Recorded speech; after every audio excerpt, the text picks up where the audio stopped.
नमस्कार दोस्तों, चैप्टर 6 आपका पढ़ते हैं हम लोग। चैप्टर 6 आपका registration of genetic counselling centre, genetic laboratory और जेनेटिक क्लिनिक से रिलेटेड है।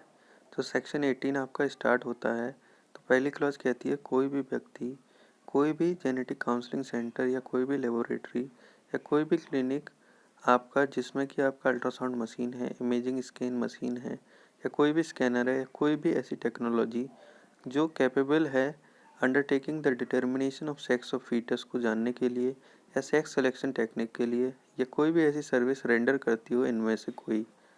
तो इस एक्ट के जो आपका 2002 का अमेंडमेंट एक्ट आया था उसके कमेंसमेंट के बाद तो है वो जो है आपका अगर रजिस्टर्ड नहीं है तो उसको जो है वो ओपन नहीं करेगा। सिंपल पहली क्लॉज यही कहती है।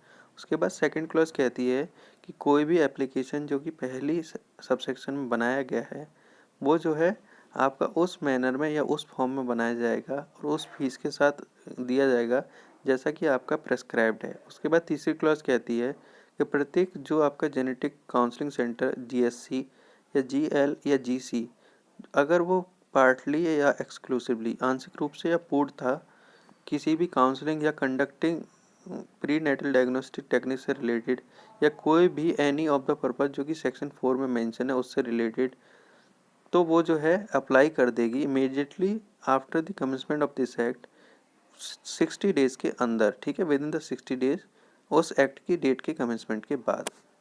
तो अगर वो इन सब चीज़ों में काउंसिल कर रही है, कंडक्ट कर रही है तो। फोर्थ क्लॉज आपका कहता है कि सेक्शन 6 का सब्जेक्ट रहते हुए कि जो प्रत्येक आपका जीएससी है, जीएल है या जीसी है जो काउंसलिंग या conducting of prenatal diagnostic technique से इंगेज है अभी मामले से रिलेटेड, तो वो सीज कर जाएगी after the expiry of 6 month. उन 6 महीने के एक्सपायरी के बाद 6 महीने के एक्सपायरी के बाद वो रजिस्ट्रेशन वो जो है आपका सीज कर जाएगी। इंगेज कर रही है तो वो सीज कर जाएगी, वो काम नहीं करेगी after the commencement of this act unless आपकी कंडीशन क्या दे रखी है, अगर वो सेंटर लेबोरेटरी या क्लिनिक रजिस्ट्रेशन के लिए अप्लाई नहीं किया है तो। एंड इफ़ सो रजिस्टर्ड अगर रजिस्टर्ड हो गई है सेपरेटली या जॉइंटली तो आपका till such application is dispose of, जब तक कि कोई एप्लीकेशन डिस्पोज ऑफ नहीं किया जाता है विच एवर इज अर्लियर, जो भी डेट आपकी पहले हो। उसके बाद पांचवी क्लॉज कहती है कि कोई भी जेनेटिक काउंसलिंग सेंटर जीएससी या जीएल या जीसी वो रजिस्टर नहीं किया जाएगा इस एक्ट के अंतर्गत अनलेस अगर जो है अप्रोप्रिएट अथॉरिटी संतुष्ट नहीं होती है कि ऐसा सेंटर या ऐसी लेबोरेटरी या ऐसे क्लिनिक उस पोजीशन में है कि वो सुविधाएं प्रोवाइड कर सकें या मेंटेन कर सकें ऐसे इक्विपमेंट को या स्टैंडर्ड्स को जैसे कि प्रेस्क्राइब्ड है। तो सिंपल लैंग्वेज में आपको समझा देता हूँ। कोई भी जेनेटिक काउंसलिंग सेंटर, कोई भी जेनेटिक लेबोरेटरी, कोई भी जेनेटिक क्लिनिक वो तब तक रजिस्टर्ड नहीं किए जाएंगे जब तक अप्रोप्रिएट अथॉरिटी खुद को सेटिस्फाई नहीं करती है कि वो उस पोजीशन में है कि वो उस सुविधा को प्रोवाइड कर सकेंगे या स्टैंडर्ड को मेंटेन कर सकेंगे या इक्विपमेंट रख सकेंगे। तो अगर वो रख सकते हैं तो रजिस्टर्ड हो जाएंगे, अगर नहीं रखते हैं तो वो रजिस्टर्ड नहीं होंगे। सिंपल सी बात। उसके बाद 19 है आपका सर्टिफिकेट ऑफ रजिस्ट्रेशन।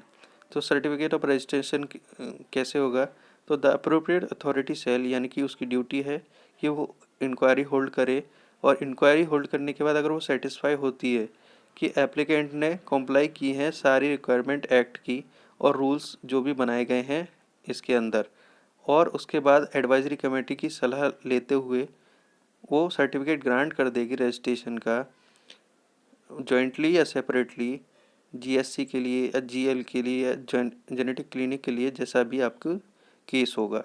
उसके बाद अगर सेकंड क्लॉज कहती है आफ्टर द इंक्वायरी और मतलब उसको सो कॉज अपॉर्चुनिटी हट देने के बाद वो क्या करेगी कि और उसमें एडवाइजरी कमेटी एडवाइस भी ले ली है तो फिर वो क्या करेगी कि अगर अप्रोप्रिएट अथॉरिटी ये सेटिस्फाई हो जाती है कि एप्लीकेंट ने कंप्लाई नहीं किया है इस एक्ट के या रूल्स के साथ, तो वो रीज़न रिकॉर्ड करके रिजेक्ट भी कर सकती है एप्लीकेशन ऑफ द रजिस्ट्रेशन को। तीसरी क्लॉज कहती है कि जो प्रत्येक रजिस्ट्रेशन का जो आपका एप्लीकेशन होगा 19 की क्लॉज 3 हम पढ़ने जा रहे हैं, तो प्रत्येक जो आपका सर्टिफिकेट होगा रजिस्ट्रेशन का वो रिन्यू किया जा सकता है इन सच मैनर उस मैनर में या आफ्टर सच पीरियड उस समय के बाद जैसा भी आपका प्रेस्क्राइब्ड है और उस पेमेंट ऑफ फीस के बाद। तो ये 19 का क्लॉज 3 सिंपल है। उसके बाद 19 का क्लॉज 4 है आपका, द सर्टिफिकेट ऑफ रजिस्ट्रेशन उस जगह डिस्प्ले होना चाहिए, मान लीजिए आने जाने वाले लोगों को दिख सके कि भैया हाँ ये जो है ये लेबोरेटरी या ये जेनेटिक काउंसलिंग सेंटर या ये क्लिनिक आपका रजिस्टर्ड है। तो उस प्लेस पे आपका, उस कॉन्स्पिशियस प्लेस पे आपके जो है वो आपका अटैच होना चाहिए, डिस्प्ले होना चाहिए। उसके बाद 20 है आपका कैंसिलेशन और सस्पेंशन ऑफ रजिस्ट्रेशन। ये थोड़ा इंपॉर्टेंट सेक्शन है, इसको ज़रूर पढ़िएगा आप। तो ये है कि अप्रोप्रिएट अथॉरिटी या तो सुमोटो या कंप्लेंट पे नोटिस इशू करेगी जीएससी को या जीएल को या जीसी को कि वो शो कॉज करें कि भैया आपको जो है सस्पेंड ना किया जाए आपके रजिस्ट्रेशन को, या क्यों आपके रजिस्ट्रेशन को कैंसिल ना किया जाए। उसके साथ साथ वो रीज़न भी मेंशन करेगी उस नोटिस में। उसके बाद सेकंड के बाद रीजनेबल अपॉर्चुनिटी देने के बाद और उसको हर्ड करने के बाद जीएससी को या जीएल को या जीसी को, और हैविंग रिगार्ड टू द मतलब और एडवाइजरी कमेटी की एडवाइस लेते हुए अप्रोप्रिएट अथॉरिटी का संतोष हो जाती है कि प्रोविज़न की जो है एक्ट के जो प्रोविज़न है उसका ब्रीच हुआ है या कोई भी रूल्स का ब्रीच हुआ है, तो वो क्या कर सकती है, सस्पेंड कर सकती है रजिस्ट्रेशन को उस समय के लिए जैसा भी वो ठीक समझे, या कैंसिल कर सकती है रजिस्ट्रेशन को जैसा भी उसे उचित लगे। लेकिन आपको एक चीज़ जो ध्यान रखने वाली बात है, ये जो चीज़ है आपका सस्पेंशन या कैंसिलेशन है, ये without prejudice to any criminal action, वो किसी भी क्रिमिनल एक्शन पे कोई फ़र्क नहीं डालेगा जो कि उस सेंटर या उस लेबोरेटरी या उस क्लिनिक के खिलाफ ली जा सकती थी। तो आप सिंपली आप समझ लीजिए, अपॉर्चुनिटी देने के बाद अगर जीएससी जीएल या जीसी को उन्हें लगता है एडवाइजरी कमेटी की सलाह लेने के बाद कि इन्होंने कोई प्रोविज़न को ब्रीच किया है, तो वो जो है उनका सस्पेंड कर सकती है या कैंसिल आउट कर सकती है। लेकिन ऐसे क्लिनिक या ऐसे लेबोरेटरी या ऐसे सेंटर के खिलाफ क्रिमिनल एक्शन भी ली जा सकती है, उस पर कोई फ़र्क नहीं पड़ेगा। ठीक है, यानी कि क्रिमिनल एक्शन पे कोई असर नहीं पड़ेगा। 20 का क्लॉज 2 बहुत इंपॉर्टेंट है, आप देख लीजिएगा। उसके बाद 20 का क्लॉज 3 क्या कहता है, not with standing anything content in first and 2।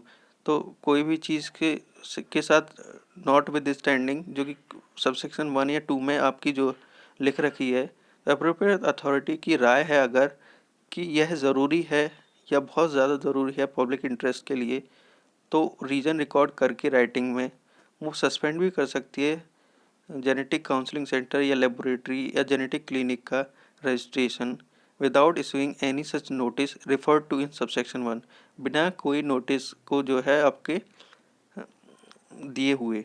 तो आपका इसमें 3 में जो नोटिंग वाली बात है, बहुत ज़्यादा याद रखने वाली बात है, इसमें सिर्फ सस्पेंशन की बात दे रखी है, इसमें कैंसिलेशन की बात नहीं दे रखी है। यानी कि कैंसिलेशन नहीं होगा रजिस्ट्रेशन का विदाउट नोटिस। तो ये आप याद रखने योग्य बात है 20 के क्लॉज 3 में। उसके बाद अपील देख लीजिएगा, जेनेटिक काउंसलिंग सेंटर और जेनेटिक लेबोरेटरी या जेनेटिक क्लिनिक 30 दिन के अंदर अगर कोई ऑर्डर सस्पेंशन और कैंसिलेशन का पास कर दिया गया है अप्रोप्रिएट अथॉरिटी के द्वारा सेक्शन 20 में, तो वो प्रेफर कर सकती हैं अपील। सेंट्रल गवर्नमेंट के पे अपील करेंगी अगर वो जो है ऑर्डर आपका सेंट्रल अप्रोप्रिएट अथॉरिटी ने पास किया है। स्टेट गवर्नमेंट पे वो जो है अपील करेंगी अगर जो है ऑर्डर जो है स्टेट अप्रोप्रिएट अथॉरिटी ने पास किया है। ठीक है, जैसा भी प्रेस्क्राइब्ड मैनर में दे रखा है। तो ये आपका चैप्टर 6 कंप्लीट होता है। उसके बाद हम कल जो है चैप्टर 7 के साथ डील करेंगे जो कि आपका ऑफेंस एंड पेनल्टी से रिलेटेड है। धन्यवाद।